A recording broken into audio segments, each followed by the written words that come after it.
Hello students, कैसे हैं आप सब लोग। तो आज हम पढ़ने वाले हैं domestic territory of a country. और क्या कहते हैं डोमेस्टिक टेरिटरी को, किसको डोमेस्टिक टेरिटरी कहते हैं, कौन कौन लोग डोमेस्टिक टेरिटरी के अंदर इंक्लूड होंगे और क्या क्या चीजें उसके अंदर इंक्लूड नहीं होंगी। तो ये सारी चीजें हम लोग पढ़ने वाले हैं। साथ में हम पढ़ेंगे जो रेजिडेंट होते हैं वो कौन होते हैं और कौन कौन लोग रेजिडेंट के अंदर काउंट नहीं किए जाएंगे। सबसे पहले बेसिक चीजें बता दूं आपको मैं कि जो नेशनल इनकम होती है वो किसी भी एक देश की जो रेजिडेंट है, यानी उस कंट्री के जो नॉर्मल रेजिडेंट है, उनकी इनकम होती है। ध्यान रखना, अगर आपको एग्जामिनेशन में आता है, कि पहले भी आ चुका है 2 साल पहले, कि नेशनल इनकम में किन लोगों की इनकम काउंट की जाती है, तो नेशनल इनकम के अंदर सिर्फ नॉर्मल रेजिडेंट की इनकम काउंट की जाती है। जो नॉर्मल रेजिडेंट है उनकी इनकम को हम लोग नेशनल इनकम में काउंट करते हैं। क्लियर है।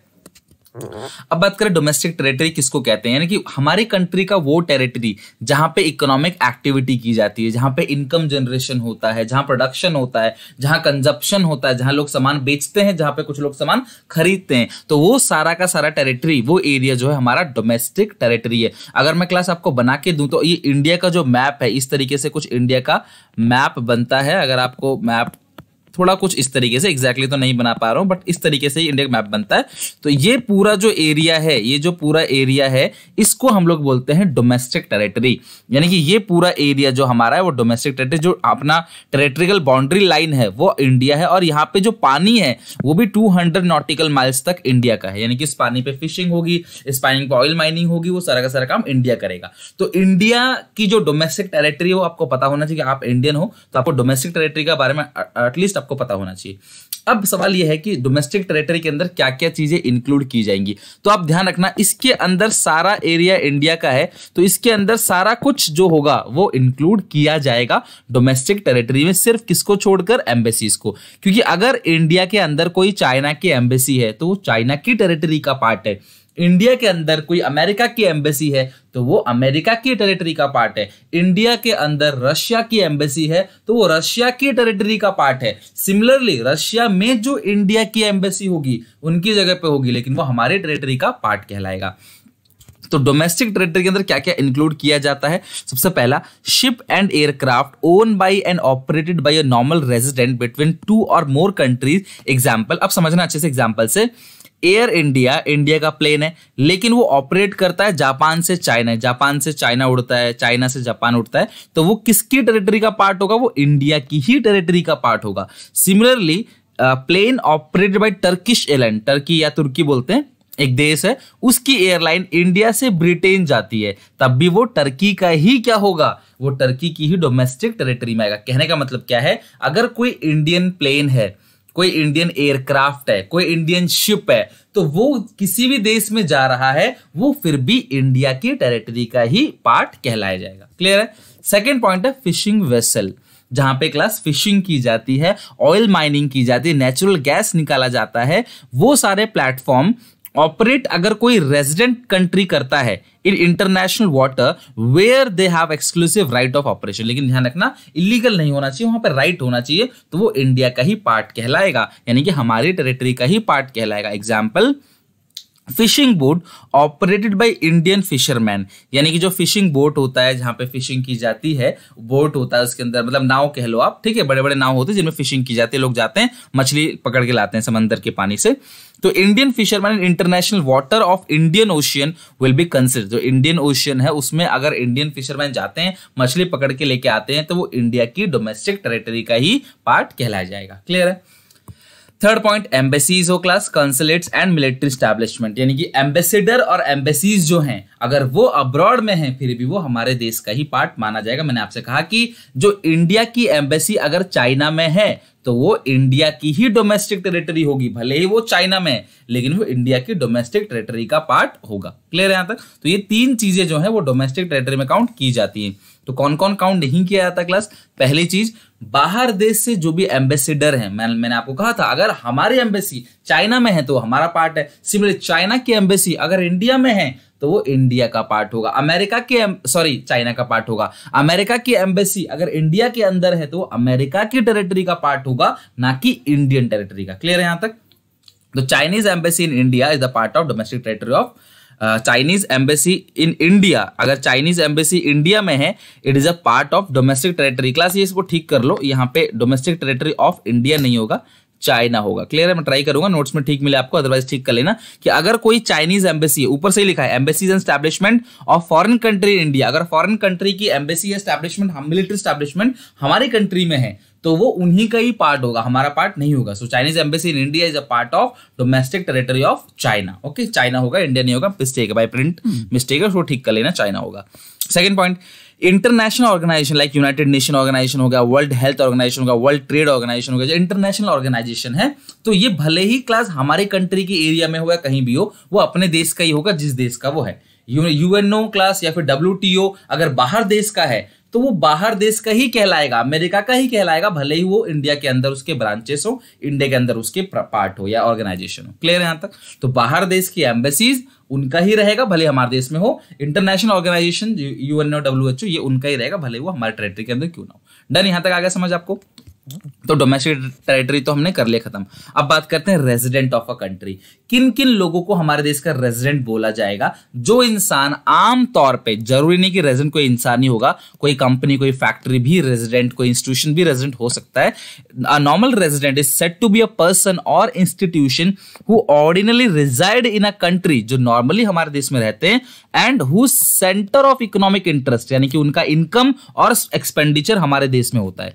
देखो, अगर वो खर्चा करेंगे तो ही तो किसी और की इनकम बनेगी, समझ रहे हो बात को? तो उनका इकोनॉमिक इंटरेस्ट मतलब कि कमाने का और खर्च करने का, इनकम जनरेशन और स्पेंडिंग अगर हमारे देश में है तो हमारे देश के रेजिडेंट हैं। और आमतौर पर जो इंसान 1 साल से ज्यादा हमारे देश में रुक जाता है तो हम उसको रेजिडेंट मान सकते हैं।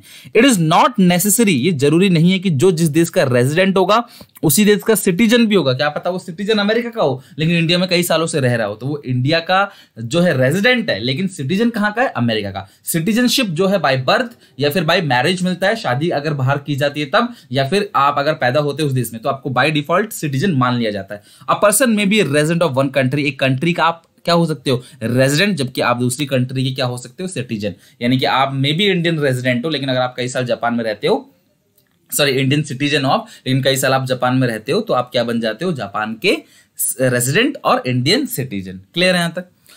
इसके बाद कुछ बेसिक चीजें जो आपको पता होना चाहिए, जैसे NFIA बता दूं आपको, net factor income from abroad, बाहर देश से आपने कितना पैसा कमाया माइनस बाहर देश को आपने कितना पैसा दिया। मान लो हम अमेरिका से 50 रुपए कमाते हैं, अमेरिका हमारे यहाँ से 30 रुपए कमाता है, तो नेट हमने कितना कमाया? 20 रुपए। NFIA 0 भी हो सकता है, पॉजिटिव नेगेटिव मैंने आपको बता ही रखा है। ट्रांसफर पेमेंट, फ्री में जो पेमेंट होती है, ट्रांसफर इनकम, फ्री में जो आपको इनकम मिलती है, यानी कि बदले में आपने कुछ सामान वगैरह नहीं बनाया, ना कुछ दिया। ट्रांसफर पेमेंट, जो आपने पेमेंट किया फ्री में, वो ट्रांसफर पेमेंट है। जो इनकम मिली फ्री में, वो ट्रांसफर इनकम है। क्लियर? और फैक्टर इनकम कौन सी होती है? जो मेहनत करके काम करके पैसा कमाया। क्लियर है? चलो, अभी मैंने आपको रेजिडेंट समझा दिया क्या होते हैं। अब मैं आपको कुछ ऐसे लोगों की लिस्ट दिखाता हूं जो हमारे देश में आके रहते तो हैं लेकिन फिर भी वो हमारे देश के रेजिडेंट नहीं कहलाते, यानी कि हमारे देश में रुकते हैं आके, वो लंबे समय तक रुकते हैं लेकिन फिर भी हम लोग अपने देश के उनको रेजिडेंट नहीं मानते। क्लियर है यहां तक? नेक्स्ट वीडियो में आपको और थ्योरी बताऊंगा, production method, income method, expenditure method, ये सारी चीजें बताऊंगा। तो अभी हम ये पढ़ने वाले class point, following are not included under the category of normal resident, यानी कि इन लोगों को हम लोग अपनी नॉर्मल रेजिडेंट के अंदर नहीं मानते। नाम याद करना, क्लास 3 to 4 मार्क्स से पूछा जा सकता है।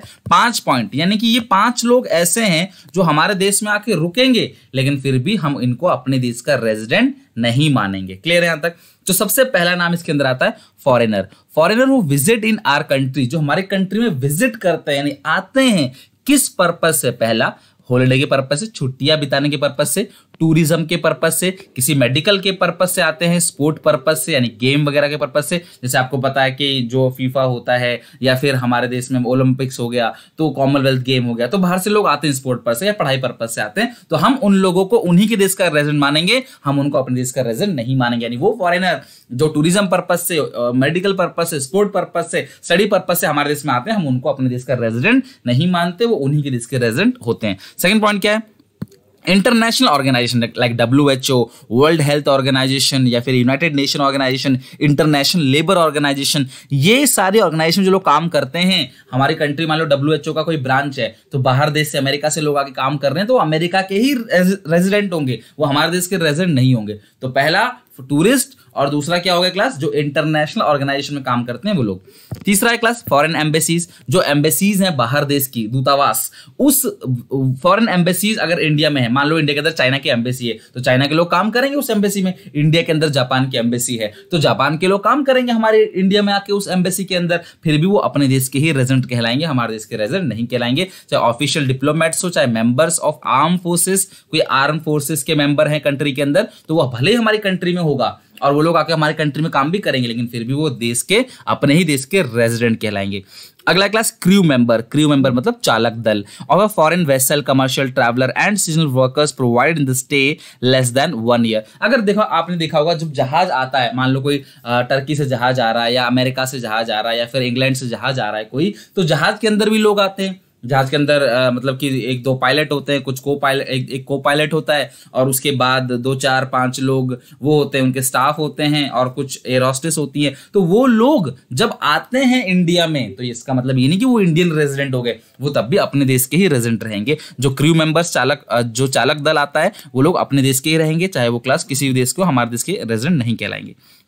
लास्ट क्लास बॉर्डर वर्कर, जो लोग बॉर्डर पे काम करते हैं, बॉर्डर के आसपास रहते हैं और कंटिन्यू बॉर्डर को मूव करते हैं। बहुत सारे देश ऐसे होते हैं जिनका बॉर्डर बहुत क्लोज होता है, मतलब कि 1 घंटे के अंदर आप अप एंड डाउन कर सकते हो काम के सिलसिले से। तो आप कंटिन्यू क्लास, हमारे यहाँ पे नोएडा है तो लोग नोएडा से दिल्ली चले जाते हैं, तो नोएडा मतलब यूपी और दिल्ली मतलब दूसरा स्टेट हो गया, तो एक से दूसरे स्टेट जाने में उनको 10 से 15 मिनट लग जाता है। उसी तरीके से एक कंट्री से दूसरी कंट्री मूव करने में कम समय लगता है। जो बॉर्डर के आसपास रहते हैं वो लोग, तो उनको काम करने की छूट होती है, वो काम करने के लिए रेगुलर बेसिस पे दूसरे से, हांगकांग वाले मकाओ जाते हैं काम करने के लिए, मकाओ वाले हांगकांग आते हैं काम करने के लिए, तो डेली बेसिस पे वो 1-2 घंटे का मूवमेंट करके आना जाना करते हैं, तो वो लोग भी अपने देश के रेजिडेंट रहेंगे, ना कि दूसरे देश के रेजिडेंट कहलाएंगे। तो ये 5 कैटेगरी ऐसी है जो अपने देश के रेजिडेंट नहीं कहलाते, वो अपने देश, यानी कि अगर इंडिया में आते हैं वो काम करने के लिए तो वो इंडिया के नहीं कहलाएंगे, वो अपने यहाँ के कहलाएंगे, लेकिन वो इन्हीं 5 पर्पस से आने चाहिए, किसी और पर्पस से नहीं आना चाहिए। However if the employees are working more than 1 year, अगर वो 1 साल से ज्यादा यहाँ पे रुकते हैं in such international institution, then the become normal resident of that country in विच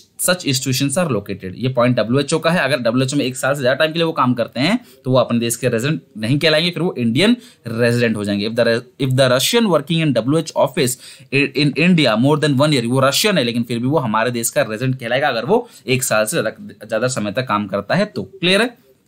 चलो, मैंने आपको NFIA समझा दिया था, net factor income from abroad से 3 कंपोनेंट है। पहला होता है नेट कॉम्पनसेशन टू एम्प्लॉइज, आपने एम्प्लॉयज को जो पैसा दिया है, या फिर वो इनकम जो प्रॉपर्टी से आई है। प्रॉपर्टी से कौन सी इनकम आती है? रेंट। और एंटरप्रेन्योरशिप से कौन सी इनकम आती है? प्रॉफिट्स। अगर मेरी प्रॉपर्टी होगी तो मुझे रेंट मिलेगा, वो भी मेरी NFIA फैक्टर इनकम है। अगर मैं मालिक हूं तो मुझे प्रॉफिट मिलेगा, वो भी फैक्टर इनकम है। या फिर वो पैसा जो मैंने अभी पैसा बचा के रख रखा है, जो अभी तक टैक्स और डिविडेंड बांटने के बाद पैसा बचा लिया है। आपको पता ना प्रॉफिट के 3 पार्ट होते हैं, अनडिस्टर्ब्ड प्रॉफिट, डिविडेंड और कॉर्पोरेट टैक्स, तो यही अनडिस्टर्ब्ड प्रॉफिट है। ये तीनों चीजें किसका पार्ट है? NFI का पार्ट है। आपसे क्वेश्चन पूछ सकता है, पहला एम्प्लॉयज कॉम्पनसेशन, दूसरा रेंट और इंटरेस्ट, और अगला क्या है क्लास आपका? रिजर्व्स यानी कि रिटेन अर्निंग। ये तीनों NFI के पार्ट है।